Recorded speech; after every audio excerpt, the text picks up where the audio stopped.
because I am a team player, a dedicated co-host, and somebody who's willing to take one for the team, somebody who's willing to take those slings and arrows. I didn't just watch the Kamala Harris televised Colbert interview. Oh, no, sir. I watched the entire extended online version of the interview. I appreciate you taking the bullet. I have not watched it. I mean, I saw the clips all circulating. This is the first interview, for those of you out there who say, why would you pay attention? This is the first interview she's done since basically she lost the election. She vanished for, what are we sitting on now, like 7 or 8 months, and now suddenly is showing back up, and she chooses, of course, Colbert as her debut.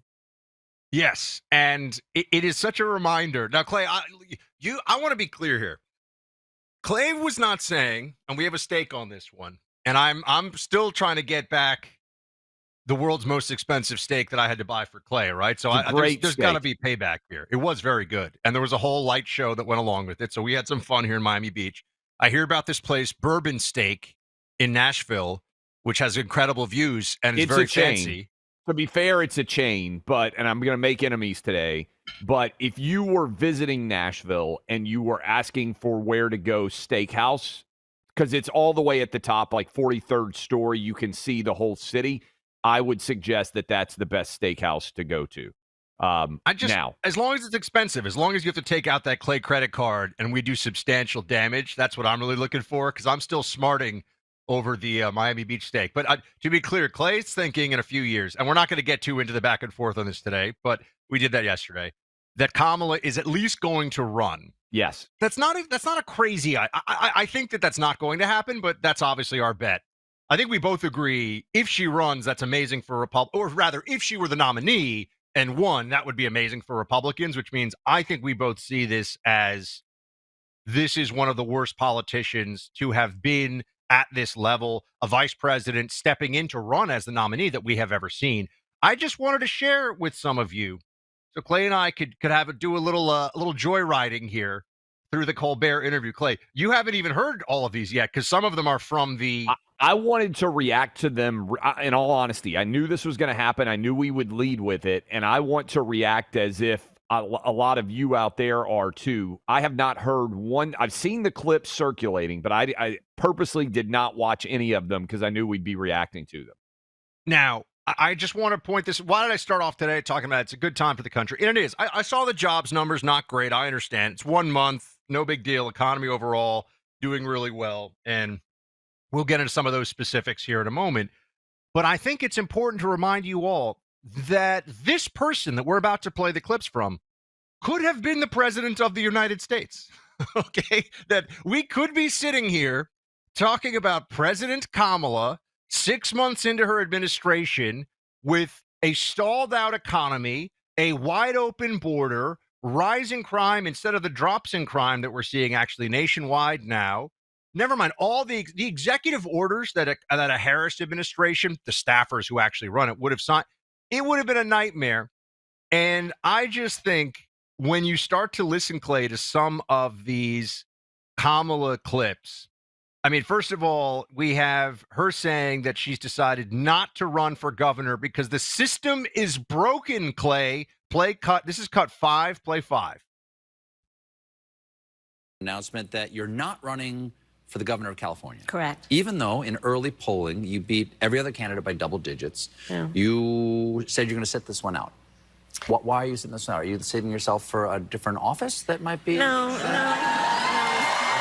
That's what everybody obviously. I know, but honestly, obviously people project onto their hopes and dreams. And honestly, that it's more perhaps basic than that.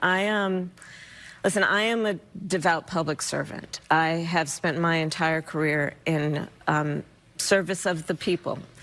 And I thought a lot about running for governor. I love my state. I love California. I've served as elected district attorney, attorney general, and senator. But to be very candid with you, when I was young in my career, I had to defend my decision to become a prosecutor with my family. And one of the points that I made is, why is it then when we think we want to improve a system or change it, that we're always on the outside on bended knee or trying to break down the door?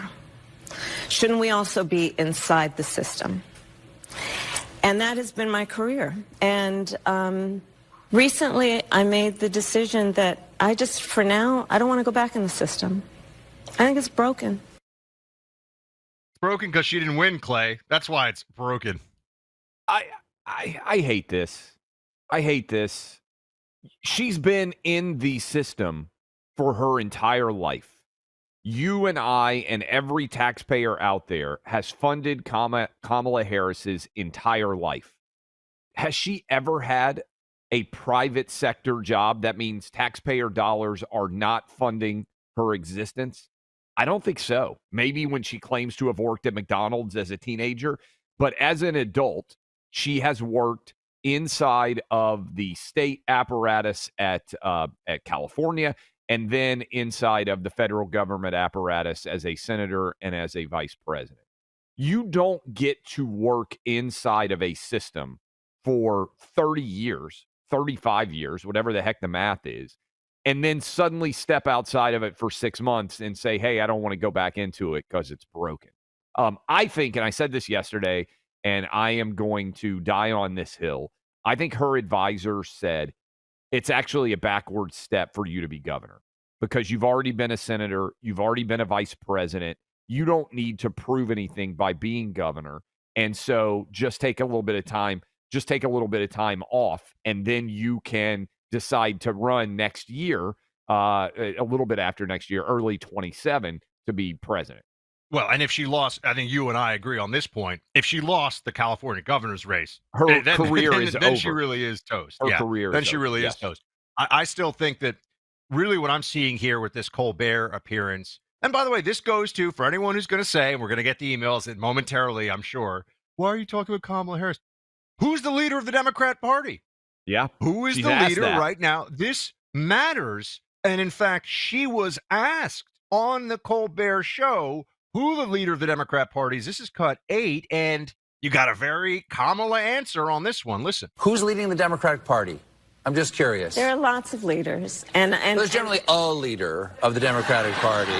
You know, like, oh, that's the leader of the Democratic Party. Who comes to mind? I think there are a lot of, I'm not going to go through names because then I'm going to leave somebody out and then I'm going to hear about it. But let me say this. I think it is a mistake for us who want to figure out how to get out and through this and get out of it to put it on the shoulders of any one person. It's really on all of our shoulders. It really is. Everything that she says, Clay, sounds like the HR person at the soulless company lecturing you as you're forced to have like an all hands for HR purposes. It's all, she speaks to everyone like we're all morons and no one can escape the boring, inane things that she has to say. She is DEI personified. I do think that, leave aside her individuality, she is DEI personified. She looks like what Californians think their leader should look like.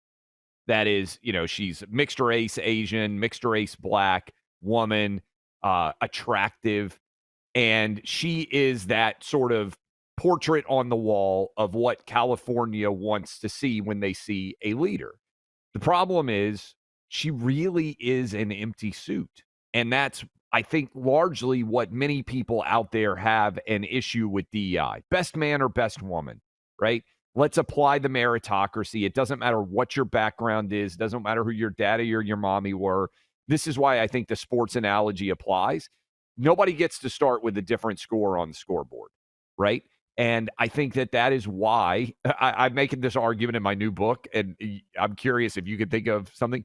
Is there anything in sports, anything in the world of American life right now that's more trusted than the scoreboard? Where people just, and if something's a little bit off, right? If somebody forgets to put a run up, or if the clock's a little bit off, everybody's pointing at it. Well, it's a common foundational thing that everybody looks at and says, I trust that to reflect reality. I would like to share some sports analysis here that would build on what you were saying. And that is the desire to always get it right is reflected in some of the recent rule changes. I mean, to me, the fact that I can't remember now, I should know this, but it's either Wimbledon or the French Open in tennis doesn't yet have all of the, like for serves, it's still by the eye of by the sight of the umps. There's actually technology now that can 100% get they have whether the serve is in or lasers not. basically Yes. there, and they're like, this did or did not go in. They used to Did look or at did not Roland Garros back in the day. They would look at the clay marks. You remember that? Yes, the judge would get the up ball and mark. look. Yep. Yeah. And you're right. But I see this now also in basketball. It used to drive me insane as somebody who used to watch the NBA. People want it to be what it should be because they want the better team to win every time. They want the truth to apply, facts to matter. Everyone does.